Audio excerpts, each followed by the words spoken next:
that fought for the equity of Black people is Black Lives Matter. Now, the organization caught lightning in a bottle with that term, and it's easy to remember, it's catchy, but it's actually bigger than any politics that we're doing right now. So Black Lives Matter currently it started as a the disparities in policing and the Black bodies that are being killed, which is also very important. But I don't want people to say that Black Lives Matter started in 2016 or with the Black Lives Matter organization. The Black Lives Matter movement, this is the way I describe it. The Black Lives Matter movement started when we first came here. The Black Lives Matter organization started recently on the deaths of Black people on the streets, which is very important. A lot of people misunderstand it, even though we speak all the same English, they focus on the Black, have these biases in us, but they miss the lives matter. And it's not lives matter more than everyone else. It's lives matter with a emphasis on also, which is unstated. Yeah. Black Lives Matter also, Black Lives Matter too, Black Lives Matter as well.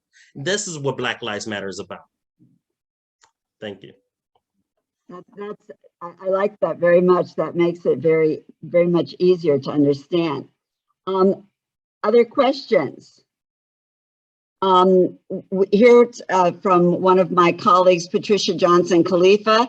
Thank you for this timely information. Do you have outreach into middle and high schools? And we have a lot of disconnects with the Sheriff's Department in our community. Oh, so sorry for that. Great way for us to, I'm sorry, say again. Let's see, I'm looking back to. I think it said outreach to high schools. Yes, yes, I'm sorry. Are you doing any outreach into middle and high schools? It seems like this information could provide preventive measures for the population before, and I'm trying to find the end of it.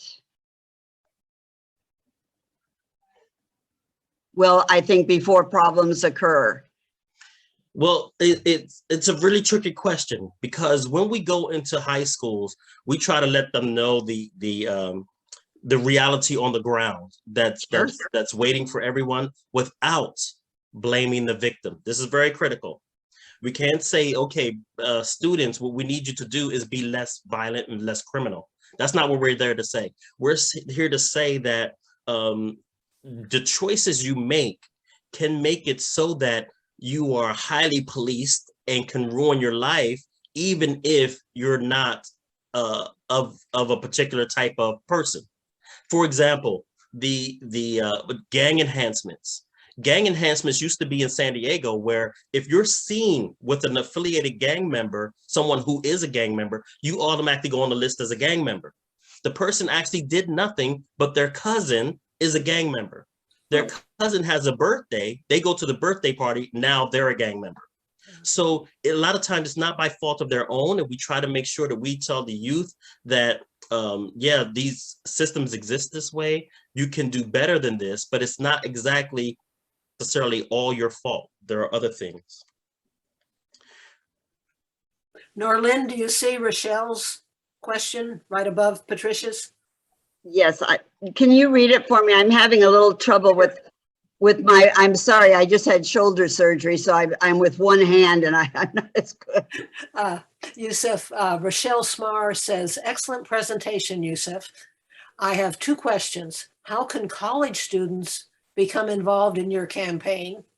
And also, does your organization host trainings for students to become civically engaged with your organization regarding activism and advocacy practices? Well, training comes from experience with us. We invite youth and students to participate with us and learn from us, as we have our monthly meetings as well. And so training really comes from activism, and that's what we encourage. We encourage high school students, we encourage all kinds of youth, and we do presentations at high schools, colleges, churches, or whoever will listen to us. And how do people get in contact with you? You can start with yousefm@hotmail.com, and then we can plug you into our listserv where our meetings come out, and then you can just be a fly on the wall in the meeting. you know, Mhm. so you could attend our meetings, hear all of these things that we talk about. And if you feel so inclined to help out, you can. Yes. Yusuf, I have another question from one of our newest members. Can you share how other states were successful in changing policies so that police can be decertified? And she also says, it's a marvelous presentation. Thank you. Thank you so much. That's what we're researching, is that some of the other states and how their road to success, just like our road to success, we're trying to share with other people. So that's an ongoing research that we're doing. And the one state, let's say Pennsylvania, in the city of Philadelphia, they have a progressive a district attorney who are firing law enforcement officers. He's firing and prosecuting law enforcement officers. He's firing lawyers on his team that are promoting this kind of disparity. So those kind of test models are what we use. Other questions from our members? I have a question for you, Mr. Miller. How do you feel, do you see signs of progress in San Diego? Certainly Summer Stephan is changing her tune a little bit. She's moving a little bit from where we saw her, say, 4 or 5 years ago. But are you seeing that the recent really strong social activism is bearing fruit? Is there room for hope, or do you think that we've still got a lot of very big problems that are not being solved? Both of those are true. We're making small steps. The Black Lives Matter movement that blew up with George Floyd was temporary in its intensity, but the overall movement is still continuing, it's still going on, and we have a lot of work left to do. There's a lot of things still need to do, and we have people in it that are in it for a lifetime to do it. But what we need is people to join us in voting the right way for progressive and liberal policies that will make it better for people of color and for everyone in general. So you see that we are moving forward in a positive way. How does San Diego compare? I read the recent, sheriff's report. I'm so glad they repeated. They reported it the day that Gore left. Yes. So he did not go out in a blaze of glory, because there was no reason he should, in my opinion. But San Diego, as it sounded like San Diego in a lot of important ways, has some very big problems compared to other, what you would think of as liberal, sun-filled cities. How do you compare us, or in the statistics you're looking at, compared with other cities, either in California or across the nation? Are we just terrible? Are we medium? Are we? I would think, I'm a little biased for our area. I think we're worse in a lot of ways because it is not as known and it's swept under the carpet by a lot of people. And people prefer the sun and fun and enjoy, while at the same time people are dying under law enforcement purview. So it's that kind of issue where it feels worse to me. And then I'm sure each city probably says that about their own city, but it feels worse to me where it's right in front of your face and no one does anything about it because they only see the sun and fun. Any other questions from anyone? Yes, Bobby. Would you restate what is the name of the organization that's actually doing the work to fight the problems in the jails? What is your organization one organization doing all these things you've mentioned? Okay, there's two actually. There's the North County Equity and Justice Coalition and the Racial Justice Coalition of San Diego. And are there other entities doing the work that you're talking about? Yeah, there are many others because we're a coalition of coalitions. So the number of coalitions that are fighting with us are numerous. So it's hard to like just outline them all, but showing up for racial justice is part of our coalition, and we're part of theirs. The North County NAACP and the Central San Diego NAACP is also coalition members, and just coalition members from all over the place. Activist San Diego and so many others. But we have been the basic tip of that spear, and that's why a lot of people know us.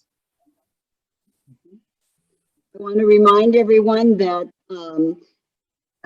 Mr. Miller has a wider audience than those of us physically present, because of course this will go on our website and our YouTube channel. It is being recorded. Other questions? And any other questions from anyone?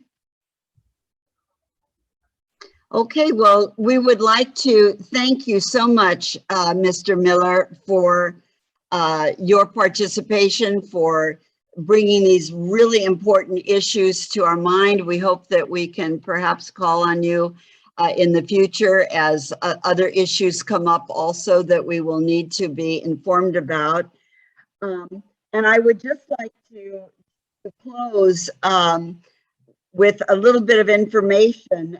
The training video, Mr. Miller probably knows this, for the Oregon Police that was released on January 15th, celebrated the use of violence against demonstrators, suggesting they would end up stitched and bandaged.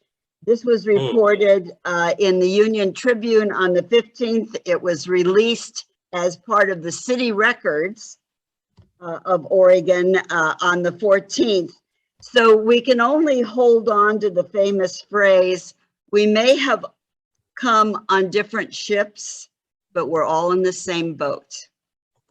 And I think that we need to remember that. We need to vote for everyone in San Diego, for the rights of all our brothers and sisters in San Diego, and for justice.